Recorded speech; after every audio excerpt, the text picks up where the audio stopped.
Here I am with the Beauty of JOSEON Radiance Cleansing Balm. I have a strict checklist that any balm must pass before I'll consider purchasing it. So if you're wondering whether this particular balm is worth the investment, stay tuned as we go through my checklist and see how it measures up. Hello, I'm Dibas. I love science, skincare and science of skincare. And today I'm going to talk about Beauty of JOSEON Cleansing Balm and decide whether you should purchase it or not. Let's talk about the packaging first. The thing I don't like about cleansing balms is the messiness created while taking the product out. But the little spatula included with it solves the problem. Texture. Initially, the balm has a dense and compact texture, but it becomes more liquid-like and oily as soon as it comes into contact with the warmth of the skin. Despite having a faint scent resembling oil, it is not unappealing or spoiled, but instead has a warm quality to it. Now, I think I must talk about the ingredients here a bit. The Beauty of JOSEON Radiance Cleansing Balm contains multiple skin-soothing ingredients such as sea buckthorn berry, rice bran oil, as well as rice water and oatmeal extract.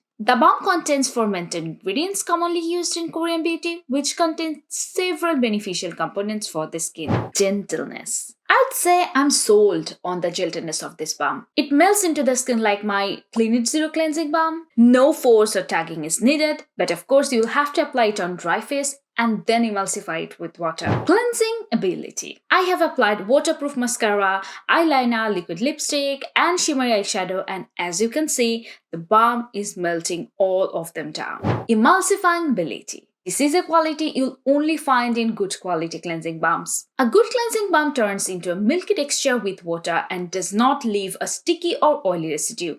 And this one does exactly that. But let's see how it performs when you try to wash it off. Finishing. Moment of truth. Now it's time to test whether any residue is left on my skin or not. So I'm taking a cotton pad and voila!